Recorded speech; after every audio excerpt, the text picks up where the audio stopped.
नमस्कार दोस्तों, कैसे हैं आप सब। बायोलॉजी इन हिंदी चैनल में आपका स्वागत है। आज मैं आपको कक्षा 12 का पहला अध्याय पढ़ाऊंगा।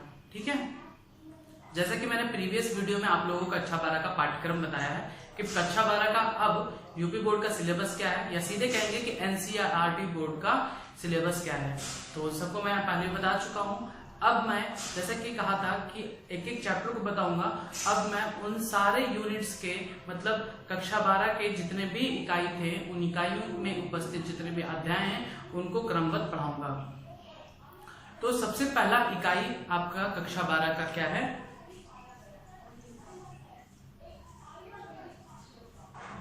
इकाई फर्स्ट, जनन।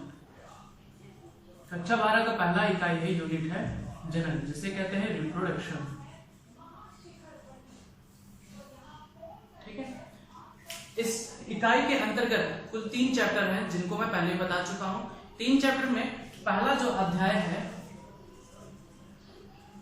अध्याय 1, जीवों में जनन। जीवों में जनन, रिप्रोडक्शन इन ऑर्गेनिजम्स। जीवों में जनन, जनन इस चैप्टर में आपको बताया जाएगा, इस अध्याय में आपको बताया जाएगा कि जनन क्या होता है, जनन कितने प्रकार का होता है, कौन कौन सा जनन किस किस जीवों में होता है। ठीक है, तो ध्यान से इस चैप्टर को पूरी तरीके से आप पूरा वीडियो देखिएगा, इसको पढ़िएगा और नोट्स बनाते समय मैं जो बोलूं उन बातों को लिखिएगा। ठीक है, तो सबसे पहला अध्याय जो आपका आता है कक्षा 12 का, जीवों में जनन। इस चैप्टर में आपको जनन से रिलेटेड बताया जाता है, जैसे कि मैं पहले बता चुका। इसमें सबसे पहला जो टॉपिक आता है वह क्या है? जीवन अवधि। जीवन अवधि क्या होता है? लाइफ स्पैन जिसे इंग्लिश में कहते हैं, लाइफ स्पैन। जीवन अवधि क्या होता है? किसी भी जीव का जीवन अवधि, किसी भी जीव का जीवन अवधि उसके जन्म से लेकर प्राकृतिक मृत्यु तक के समय को ही कहते हैं जीवन अवधि, लाइफ स्पैन। किसी भी जीव का जीवन अवधि क्या कहलाता है? उस जीव के जन्म से लेकर प्राकृतिक मृत्यु तक के जो समय है उसी को कहते हैं जीवन अवधि। जैसे मेरा जन्म हुआ 2000 में और मेरा प्राकृतिक मृत्यु अगर 50 साल लिखा है तो 50 साल होगा 2050 में, तो 2000 से 2050 के बीच जो डिफरेंस आया वह है 50 साल। तो मेरी जीवन अवधि क्या हुई? 50 साल। प्रत्येक जीवों का जीवन अवधि होता है, प्राकृतिक जन्म से लेकर मृत्यु तक के समय को ही क्या कहते हैं? जीवन अवधि। याद रखिएगा, जीवों के जन्म से लेकर उसके प्राकृतिक मृत्यु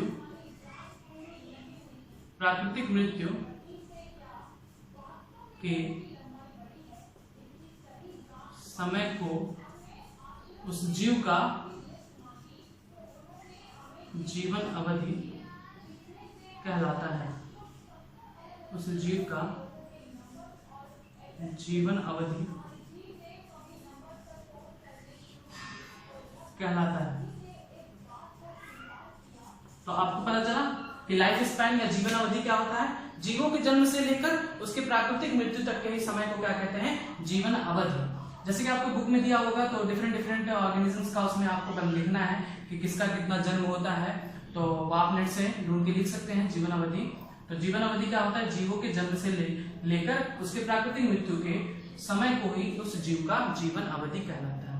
अब आप ये सोचिए कि जब आम के पौधे का, मान लिया कि आम के पौधे का जीवन काल 25 साल, 50 साल होता होगा, तो अभी तक आम का पेड़ कैसे मौजूद है? उनमें ऐसी क्या क्रिया होती है? जैसे मनुष्य का ही ले लेते हैं कि मनुष्य का जीवन अवधि होता है लगभग 50 साल, 60 साल, 70 साल, एक एवरेज मान लेते हैं कि 70 साल।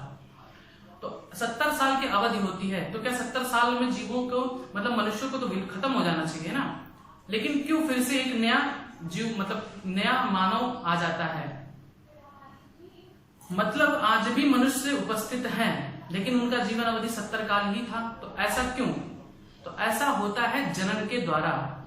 जनन के द्वारा वंश का एक वंश का जन्म, फिर दूसरे वंश का जन्म, फिर तीसरे वंश का जन्म होता रहता है। इस प्रकार से एक वंश बना रहता है।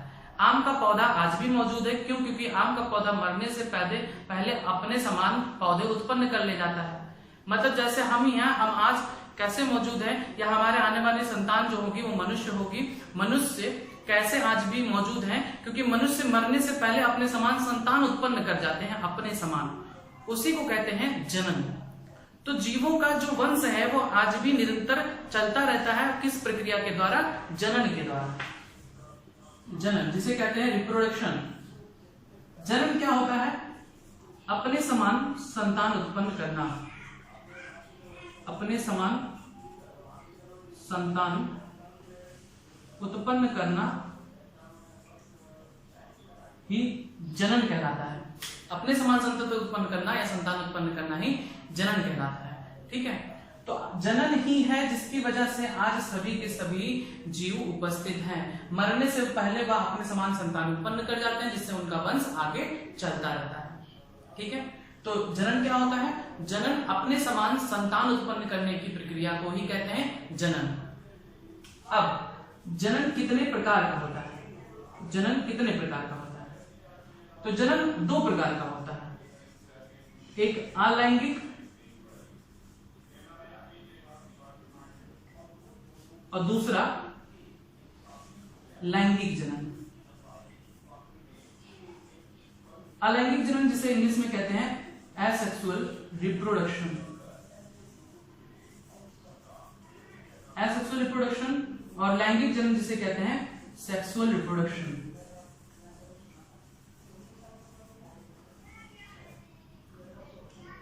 ठीक है, जनन कितने प्रकार का होता है? दो प्रकार का, अलैंगिक और लैंगिक। याद कर लीजिए तुरंत, जनन कितने प्रकार का? दो प्रकार का, अलैंगिक और लैंगिक। अब इसमें लिखा हुआ है अलैंगिक।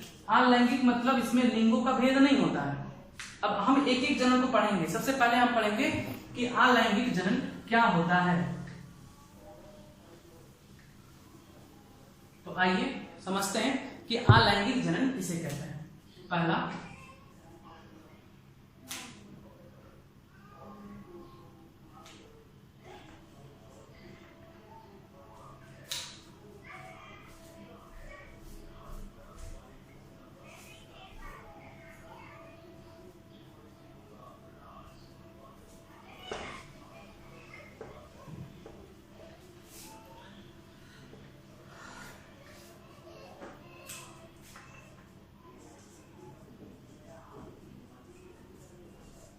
पहला आता है अलैंगिक जनन, एसेक्सुअल रिप्रोडक्शन।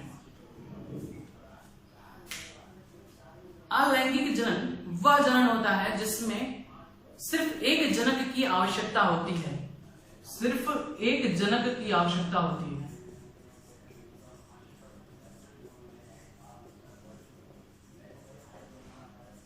इस प्रकार के जनन में सिर्फ एक ही जनक इन्वॉल्व होते हैं। एक ही जनक से, सिंगल इंडिविजुअल से ही नया संतान उत्पन्न हो जाता है। इस प्रकार के जनक में सिर्फ एक ही जनक की आवश्यकता होती है। मतलब कि एक कोई जनक है, वो अकेले ही क्या कर ले रहा है? सॉरी, मनुष्य का तो हो ही नहीं सकता। एक कोई जनक है, वो अपने समान दो संतान उत्पन्न कर लेता है। एक ही जनक अपने समान संतान उत्पन्न कर लेता है। इस प्रकार का जनन कहलाता है अलैंगिक जनन। इसमें लिंगों का भेद नहीं होता कि नर व मादा होना अनिवार्य है, ऐसा कुछ नहीं। सिर्फ एक ही जनक होता है, उसी से संतान उत्पन्न होता है। इस प्रकार के जनक को कहते हैं अलैंगिक जनन। जो मुख्य बातें हैं अलैंगिक जनन की, वो सबसे पहला ये कि इसमें सिर्फ एक ही जनक की आवश्यकता होती है। दूसरा, इनसे जो संतान उत्पन्न होते हैं,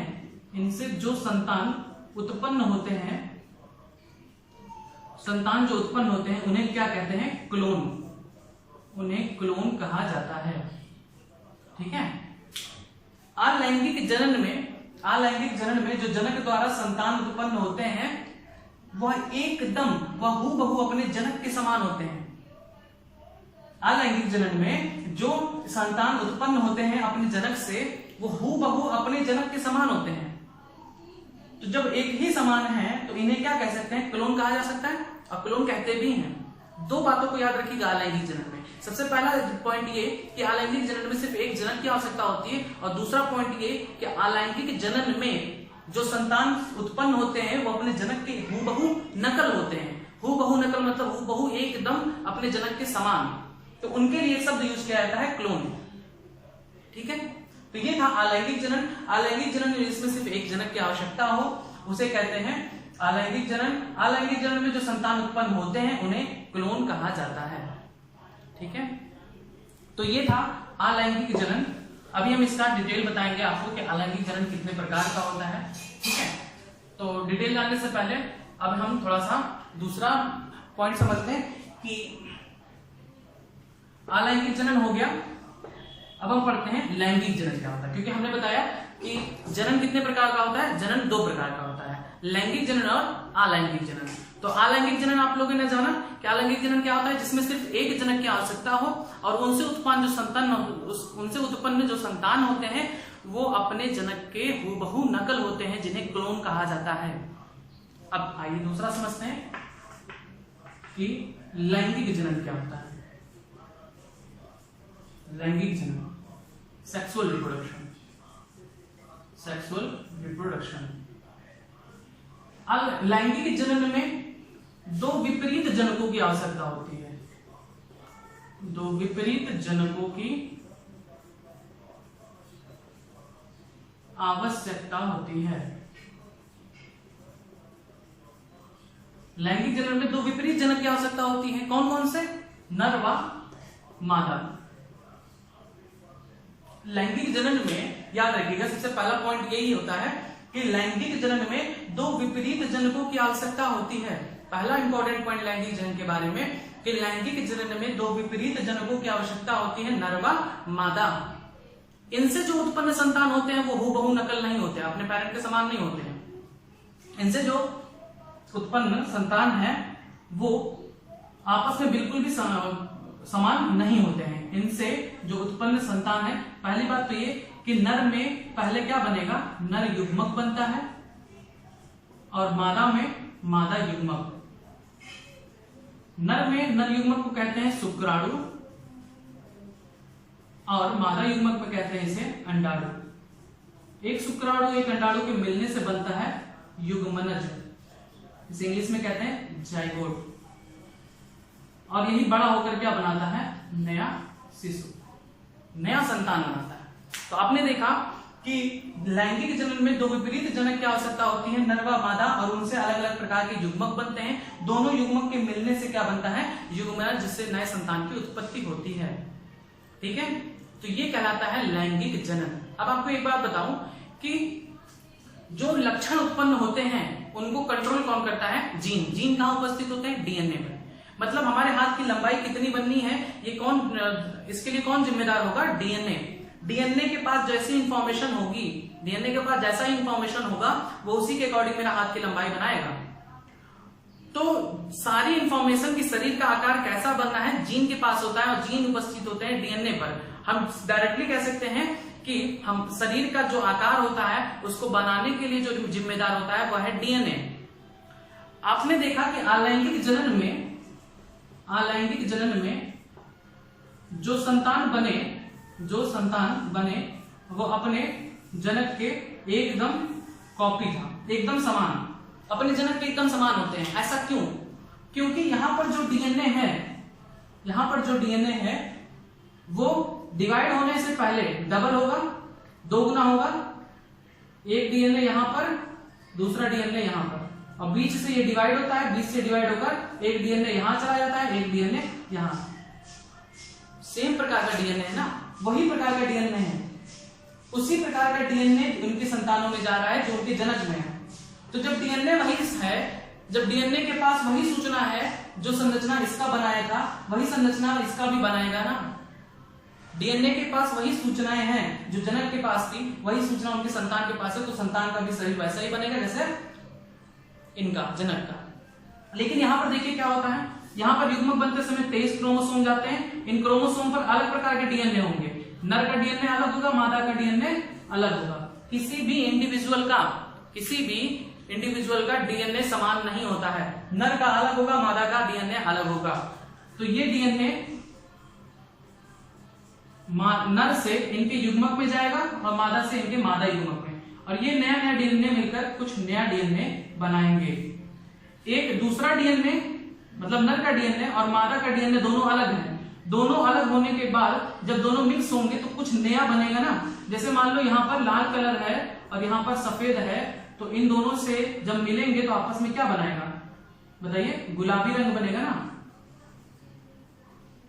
जब दो अलग अलग रंग हैं तो उनसे नया रंग उत्पन्न होगा। उसी तरीके से जब दो अलग अलग डीएनए आ रहे हैं, नर से अलग मादा से अलग, तो जो इनकी संतान होगी उसमें कुछ अलग प्रकार का डीएनए होगा। इसी नाते जो संतान उत्पन्न होता है लैंगिक जनन में, जो संतान उत्पन्न होता है उनमें कुछ लक्षण नर के मतलब कुछ लक्षण पिता के, कुछ लक्षण माता के होते हैं। पूरी तरीके से एक दोनों के समान नहीं होता है, कुछ अलग प्रकार का होता है। इसी को कहते हैं विभिन्नता, वेरिएशन। ठीक है, एक क्वेश्चन बहुत कॉमन है, पूछा जाता है कि विभिन्नता वेरिएशन किस में पाया जाता है, किस प्रकार के जनन में पाया जाता है, लैंगिक जनन में या अलैंगिक जनन में? तो आपको दिखाई दे रहा है कि लैंगिक जनन में ही विभिन्नता उत्पन्न होती है, अलैंगिक जनन में विभिन्नता नहीं उत्पन्न होती। यहाँ कोई विभिन्नता है नहीं, दोनों एक दूसरे के समान है, इक्वल। आप पहचान नहीं पाओगे कि दोनों एक दूसरे के अलग है, कहेंगे कि दोनों समान है, हूबहू नकल होता है, इसीलिए इसे क्लोन कहते हैं। आई थिंक आपको समझ में आ गया कि अलैंगिक जनन और लैंगिक जनन क्या होता है। अलैंगिक जनन जिसमें सिर्फ एक जनन की आवश्यकता होती है और उनसे उत्पन्न जो संतान है वो क्या कहलाते हैं? क्लोन। दूसरा लैंगिक जनन क्या होता है? लैंगिक जनन में दो विपरीत जनकों की आवश्यकता होती है, नर व मादा। ठीक है, नर व मादा। नर से नर युग्मक, मादा से मादा युग्मक बनते हैं। नर युग्मक और मादा युग्मक मिलकर क्या बनाते हैं? युग्मनज जाइगोट, जिनसे नए संतान की उत्पत्ति होती है। ठीक, तो इतना था आपका लैंगिक जनन और अलैंगिक जनन के बारे में। अब चूंकि पहले चैप्टर में आपका पहला अध्याय में अलैंगिक जनन का पूरा डिटेल दिया गया है कि अलैंगिक जनन किस किस प्रकार से होता है। ठीक है, तो हम आपको बताएंगे कि अलैंगिक जनन किस किस प्रकार से होता है। अलैंगिक जनन की विधियां, अलैंगिक जनन की विधियां क्या क्या है, किस किस प्रकार से अलैंगिक जनन होता है। अलैंगिक जनन का पहला विधि आता है द्विविभाजन। द्विविभाजन जिसे इंग्लिश में कहते हैं बाइनरी फिजन। चूंकि ये अलैंगिक जनन है इसलिए सिर्फ एक ही जनक की आवश्यकता होगी, और इनमें द्विविभाजन का मतलब होता है कि एक सिंगल पेरेंट, एक ही जनक मान लेते हैं ये अमीबा है। ठीक है, अमीबा, उसका सेल वॉल है और ये उसका डीएनए है। मान लेते हैं ये एक अमीबा है। अलैंगिक जनन में सिर्फ एक ही जनक की आवश्यकता होती है। अब इन्हीं से संतान उत्पन्न होगा, एक ही जनक से संतान उत्पन्न होगा। कैसे देखते हैं, इनके बीच में धीरे धीरे क्या होता है? सिकुड़न स्टार्ट होता है। जैसे ये था एक अमीबा, धीरे धीरे बीच से सिकुड़न स्टार्ट होगा और कंप्लीटली सिकुड़ जाएगा। देखिए यहां पर धीरे से बीच से इस प्रकार से सिकुड़न स्टार्ट होने लगता है। ठीक, और इनका जो डीएनए है वो डबल हो जाता है। ठीक है, डबल हो जाता है डीएनए। अब और आगे बढ़ेगा और डबल होने के बाद अब डीएनए क्या होगा? अलग होगा। ये और बीच में जाएगा, सिकुड़ेगा, और अब जो डीएनए डबल था उनमें ये डीएनए क्या चला जाएगा? आधा। तो जिनमें ये एक डीएनए था उसमें जब संतान बनने से मतलब यहां पर बीच में जब सिकुड़ने लगता है तो ये आधे आधे इन दोनों में चले जाते हैं। ठीक है,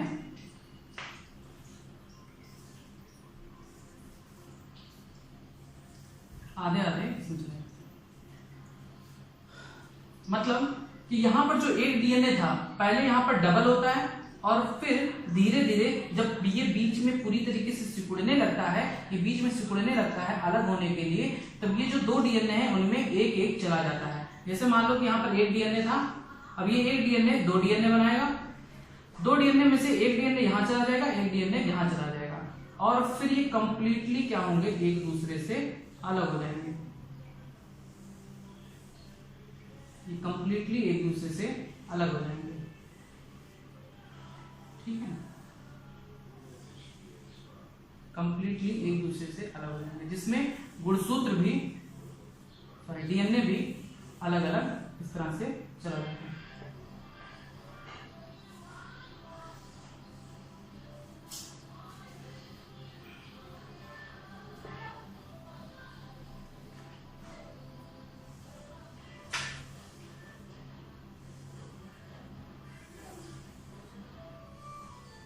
ठीक है, गीला हो जाने की वजह से सूख नहीं रहा था, चल नहीं रहा था पेन। तो चलिए फिर से समझते हैं कि द्विविभाजन क्या होता है। एक जनक बीज से डिवाइड होता है और दो संतान उत्पन्न करता है। इसमें पहले क्या होता है, इसमें पहले डीएनए का विभाजन होगा, ये बीज से धीरे धीरे सिकुड़ने लगेगा, इसका जो डीएनए है वह डबल हो जाएगा और जब पूरी तरीके से सिकुड़ने लगेगा तो आधा आधा डीएनए दोनों में डिवाइड हो जाता है।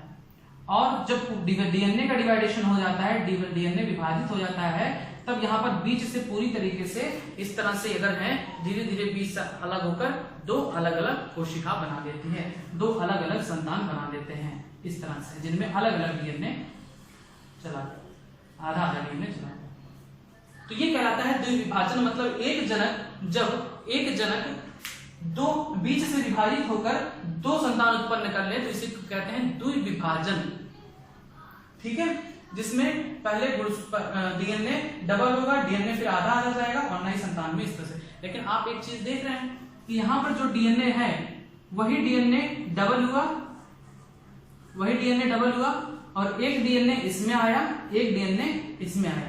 तो जब एक ही जनक का डीएनए है, सेम डीएनए दोनों है, तो दोनों का आकार भी क्या होगा, सेम होगा, समान होगा, दोनों की संरचना समान होती है। इसी कारण इनके संतान को क्लोन कहते हैं। तो यह द्विविभाजन पहला नियम है या पहला प्रकार है। अलैंगिक जनन की विधियां में पहला विधि है बाइनरी फिजन, जिसके एग्जाम्पल कौन कौन से हैं, अमीबा, यूग्लिना और सारे प्रोटोजोआ संघ के प्राणी। जितने भी प्रोटोजोआ हैं वो सब, जितने भी प्रोटोजोआ में रखे गए जीव हैं उन सब में बाइनरी फिजन द्विविभाजन होता है। ठीक है, तो समझ में आया कि द्विविभाजन क्या होता है। जब एक जनक बीज से डिवाइड होकर दो संतान उत्पन्न करता है, इसी को कहते हैं द्विविभाजन, बाइनरी फिजन। ठीक, ये था पहला विधि अलैंगिक जनन का। ये था पहला विधि। अब दूसरा विधि आता है बीजाणु जनन। बीजाणु जनन जिसे इंग्लिश में कहते हैं स्पोरुलेशन, दूसरा विधि है बीजाणु। तो दूसरा विधि बता रहे थे कि दूसरा विधि आता है बीजाणु जनन। बीजाणु जनन जिसे इंग्लिश में कहते हैं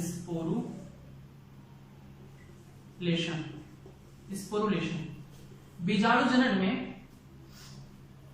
जीव बीजाणु उत्पन्न करते हैं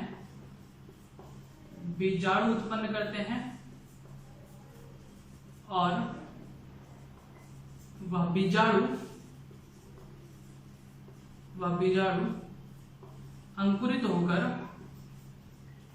अंकुरित होकर नया संतान बनाता है। अलैंगिक जनन की दूसरी विधि है बीजाणु जनन, जिसमें बीजाणु उत्पन्न होते हैं और वह बीजाणु दूर कहीं जाकर हवा के द्वारा या किसी भी मीडियम के द्वारा दूर जाकर अंकुरित होकर उन्हीं के समान संतान उत्पन्न करते हैं। यह प्रोसेस कहलाता है बीजाणु जनन।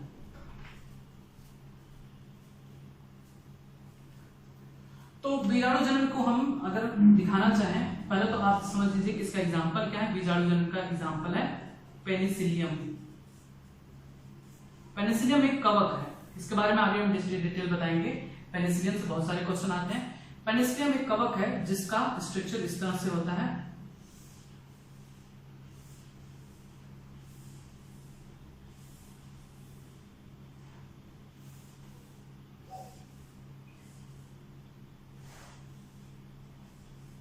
इनके सबसे ऊपर टिप पर ऐसे छोटे छोटे ढेर सारे बीजाणु बनते हैं।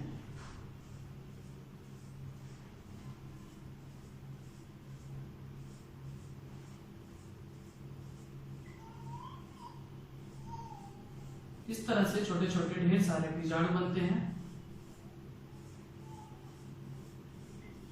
जब ये बीजाणु पूरी तरीके से मैच्योर हो जाते हैं, मतलब परिपक्व हो जाते हैं, तो ये मात्र पेनिसिलियम से अलग होकर दूर कहीं जाते हैं और वहां अंकुरित होकर नया पेनिसिलियम बनाते हैं। ठीक है, अब वो भी अंकुरित होगा, वो भी ग्रो करेगा और बीजाणु उत्पन्न करेगा और फिर उसका बीजाणु दूर कहीं जाएगा और उसी के समान संतान उत्पन्न करेगा। तो ये था बीजाणु जनन, अलैंगिक जनन की दूसरी विधि, जिसमें जीव बीजाणु उत्पन्न करते हैं। इस प्रकार से यह बीजाणु इनसे अलग हो जाते हैं और दूर कहीं जाकर इन्हीं के समान जीव उत्पन्न करते हैं। ये था अगला विधि, बीजाणु जनन। अब आता है अलैंगिक जनन की तीसरी विधि। अलैंगिक जनन की तीसरी विधि जिसे कहते हैं मुकुलन। अलैंगिक जनन का तीसरा विधि जिसे कहते हैं मुकुलन, इंग्लिश में से कहते हैं बडिंग। मुकुलन में भी मात्र या जनक के शरीर से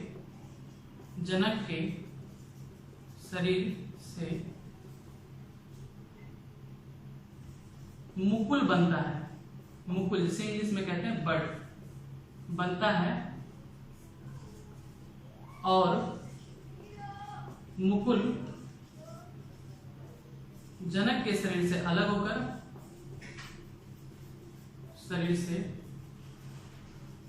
होकर नया संतान बनाता है।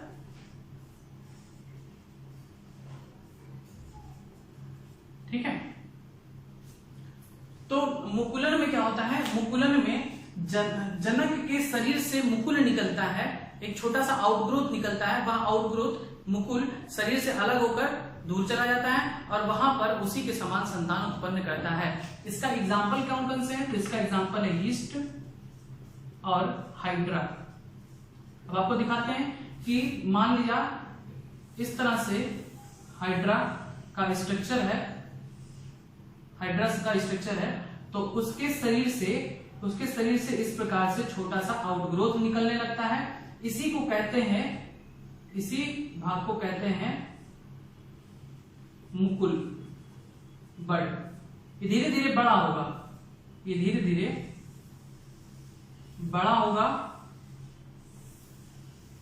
और बड़ा होता क्या होता है, और बड़ा होकर यह मात्र पौधे से अलग हो जाता है और फिर एक पूरे हाइड्रा का जन्म करता है। ठीक है, एक पूरा हाइड्रा बनाता है।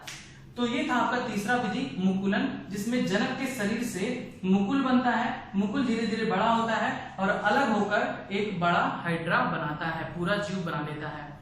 इसी प्रोसेस को कहते हैं मुकुलन, बडिंग। ठीक है, तो ये था तीसरा विधि अलैंगिक जनन की।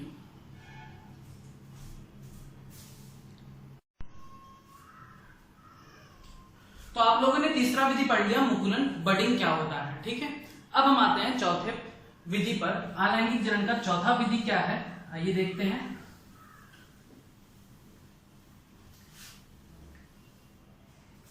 अलैंगिक जनन का चौथा विधि है खंडीभवन, जिसे कहते हैं फ्रैगमेंटेशन। खंडीभवन का मतलब होता है खंड में टूटना, और प्रत्येक खंड वह नया पौधा बना ले या नया जीव, नया संतान बना ले। इसका एग्जाम्पल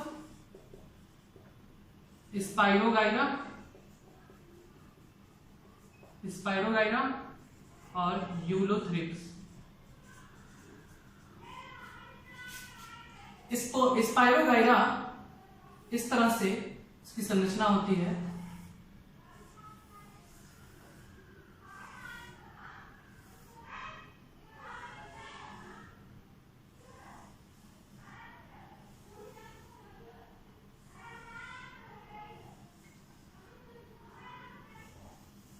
इस तरह से स्पाइरोगाइरा की संरचना होती है। जब स्पाइरोगाइरा पूरी तरीके से परिपक्व हो जाता है तब ये खंडों में टूट जाता है, खंडों में टूट जाता है। ठीक है, एक खंड इस प्रकार से,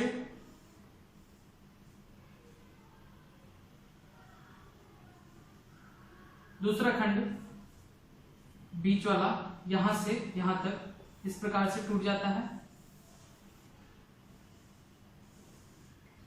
तीसरा खंड, मतलब खंड तो मैं 3 ही बनाया हूं लेकिन होते बहुत सारे खंड हैं। ठीक है, जितने भी खंड टूटेंगे वह खंड अलग अलग स्पाइरोगाइरा बना लेता है।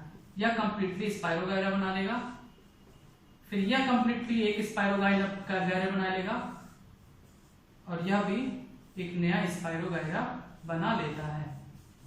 ठीक है, तो ये था चौथा विधि अलैंगिक जनन का, खंडीभवन फ्रैगमेंटेशन, जिसमें जो जीव होता है वो खंडों में टूट जाता है और प्रत्येक खंड नया जीव उत्पन्न कर लेता है। इसी को कहते हैं खंडीभवन। ठीक, तो ये भी आपका प्रोसेस पता चला कि अलैंगिक जनन का खंडीभवन क्या होता है। इसका एग्जाम्पल ही सारे मेन होते हैं जो कॉम्पिटिटिव क्वेश्चन पूछे जाते हैं, वो यहाँ से ज्यादातर आते हैं। उसके सिर्फ एग्जाम्पल्स पूछे जाते हैं कि एग्जाम्पल बताइए खंडीभवन का एग्जाम्पल क्या है, मतलब किसमें पाया जाता है खंडीभवन। तो स्पाइरोगाइरा। द्विविभाजन किसमें पाया जाता है, बहुत बार पूछा है। द्विविभाजन किसमें पाया जाता है, तो अमीबा में, यूग्लिना में। मुकुलन बहुत बार पूछा है, मुकुलन कहाँ पाया जाता है, बडिंग कहाँ पर, ईस्ट में या हाइड्रा में। ठीक, तो ये खंडीभवन हो गया। आखिरी जो 5वां अलैंगिक जनन की विधि आता है वह है पुनरुद्भवन। पुनरुद्भवन जिसे रीजेनरेशन कहते हैं, पुनरुद्भवन या रीजेनरेशन। यह भी खंडीभवन की थोड़ा सा समान है, लेकिन खंडीभवन में तो स्वतः एक जब परिपक्व स्टेज आ जाता है तो अपने आप खंडों में डिवाइड हो जाते हैं और नए नए संतान उत्पन्न करते हैं। लेकिन पुनरुद्भवन में जब कभी भी किसी जीव का कोई अंग कट जाए, जीवों के कटे हुए भाग नए संतान बना लें, इसी को कहते हैं पुनरुद्भवन। ठीक है, जैसे कोई जीव है, सबसे पहले इसके एग्जांपल देखते हैं कि किसमें पाया जाता है। तो सबसे बड़ा और सबसे बेहतरीन और सबसे ज्यादा इंपॉर्टेंट जो इसका एग्जांपल है वो है प्लेनेरिया। सबसे ज्यादा इंपॉर्टेंट EIPMT तक में पूछा गया है कि बताइए सबसे ज्यादा पुनरुद्भवन की क्षमता किसमें पाई जाती है, तो प्लेनेरिया में। और भी बहुत सारे एग्जांपल है, जैसे अमीबा में भी पुनरुद्भवन की क्षमता होती है, जैसे हाइड्रा। और एग्जांपल जैसे स्पंज में भी पुनरुद्भवन की क्षमता होती है। अब ये पुनरुद्भवन में होता क्या है, जैसे प्लेनेरिया है, ये प्लेनेरिया है, इसको कहीं से भी आप काट दो, 75 टुकड़े कर दो। जितने टुकड़े करोगे और इसके जितने टुकड़े होंगे वो सब धीरे धीरे बड़े होकर नया प्लेनेरिया बना लेंगे। ठीक है, नया प्लेनेरिया बना लेंगे। जितने भी आप टुकड़े करोगे वो सारे टुकड़े रीजनरेट हो जाते हैं और एक मतलब अपने समान प्लेनेरिया उत्पन्न कर लेते हैं। ठीक है, पुनरुद्भवन का मतलब होता है अपने खोए हुए अंगों को फिर से रीजनरेट कर लेना। जैसे आप लोग छिपकली का देखते हो, पूंछ कट जाती है तो छिपकली के कुछ दिन बाद पूंछ निकल आती है, लेकिन उसमें पूर्ण पुनरुद्भवन की क्षमता नहीं होती है, सिर्फ छिपकली की पूंछ में यह क्षमता होती है, पूरे शरीर की नहीं। उसी तरीके से पुनरुद्भवन की क्षमता प्लेनेरिया में सबसे ज्यादा होती है। इसके किसी भी अंग को काट दीजिए तो वह कटा हुआ अंग पूरा प्लेनेरिया और धीरे धीरे बना लेता है। ठीक है, तो पुनरुद्भवन क्या होता है, जीवों के कटे हुए भाग से नए संतान की उत्पत्ति ही पुनरुद्भवन कहलाता है, रीजनरेशन। इसका सबसे ज्यादा इंपॉर्टेंट एग्जांपल है प्लेनेरिया। इसको मत भूलिएगा, बाकी सारे भूल जाइए, कोई दिक्कत नहीं। ठीक है, ऐसा नहीं है, भूलना नहीं चाहिए, सारे एग्जांपल आपको याद होना चाहिए। ठीक है। लेकिन सबसे ज्यादा इंपॉर्टेंट आता है प्लेनेरिया। आप क्वेश्चन उठा के देख सकते हैं, नीट 2014 में पूछा हुआ क्वेश्चन है कि सबसे ज्यादा पुनरुद्भवन की क्षमता किसमें पाई जाती है? प्लेनेरिया में। ठीक, तो ये था आपका अलैंगिक जनन, जिसमें आपने पढ़ा अलैंगिक जनन में एक ही जनक की आवश्यकता होती है। इनसे उत्पन्न जो संतान है वो अपने जनक के हूबहू नकल होते हैं, जिन्हें क्लोन कहा जाता है। ठीक है, तो आज के लिए बस इतना ही। बाकी नेक्स्ट पार्ट मैं फिर अपलोड करूंगा, जिसमें इससे आगे का बचा हुआ पार्ट है पौधों में अलैंगिक जनन। देखिए, पौधों में भी दो प्रकार के जनन होते हैं, अलैंगिक और लैंगिक। पौधों में जो अलैंगिक जनन होता है, पौधों में अलैंगिक जनन जो होता है उसे कहते हैं कायिक जनन, कायिक या वर्धी जनन। पौधों में जो अलैंगिक जनन होता है उसे कहते हैं कायिक या वर्धी जनन। एक ही पौधे से नए संतान उत्पन्न हो जाता है, उसमें नर और मादा की जरूरत नहीं होती है। कुछ ही पौधों में, कुछ ऐसे पौधे होते हैं जिनमें लैंगिक जनन होता है, नर व मादा अलग अलग होते हैं या एक ही पुष्प में होते हैं, तब उसे लैंगिक जनन कहते हैं। लेकिन कुछ ऐसे पौधे भी हैं जो अकेले ही अपने समान संतान उत्पन्न कर लेते हैं, जैसे घास। घास अगर मैदान में उगे हुए हैं तो वो लगातार खूब ढेर सारे फैल जाते हैं। कैसे? क्योंकि उनमें अलैंगिक जनन होती है। दूसरा, आप गुलाब का पौधा लेते हैं, गुलाब के पौधे में कट करिए किसी भी डंठल को और डंठल को ले जाकर कहीं गाड़ दीजिए, वो धीरे धीरे नया पौधा बन जाएगा गुलाब का। तो ये भी तो अलैंगिक जनन हुआ, एक ही पौधे का यूज करके आप उसे दूसरा संतान बना दिए, तो वो कृत्रिम कायिक जनन कहलाता है। उसके बारे में हम डिटेल डिस्कस करेंगे अगले वीडियो में, पार्ट 2 में। ठीक है, चैप्टर फर्स्ट का पार्ट 2। ये चैप्टर फर्स्ट का पार्ट फर्स्ट था, जिसमें मैंने अलैंगिक जनन को पूरी तरीके से समझाया। ठीक, अब मेरा आपसे कुछ सवाल है। सबसे पहला सवाल ये कि बताइए द्विविभाजन किस किस जीवों में होता है? दूसरा, पुनरुद्भवन की असीम क्षमता किसमें होती है? विभिन्नता किस प्रकार के जनन में उत्पन्न होता है? 3 क्वेश्चन आपसे मैंने किया। सबसे पहला, द्विविभाजन किसमें होता है? दूसरा, पुनरुद्भवन की क्षमता सबसे ज्यादा किसमें होती है? और तीसरा क्वेश्चन ये कि विभिन्नता किस प्रकार के जनन में उत्पन्न होता है? इन तीनों के क्वेश्चन के आंसर आपको कमेंट बॉक्स में देना है। ठीक है, और उम्मीद है कि आपको ये मेरे द्वारा ये जो टॉपिक है पढ़ाया गया वो आपको समझ में आया है। यदि समझ में आया तो प्लीज इसको लाइक कर दीजिएगा, इस वीडियो को शेयर कर दीजिएगा और सब्सक्राइब कर लीजिएगा मेरे चैनल को, जिससे मैं जो भी वीडियो अपलोड करूं वो तुरंत आपके पास पहुंच जाए। ठीक है, धन्यवाद।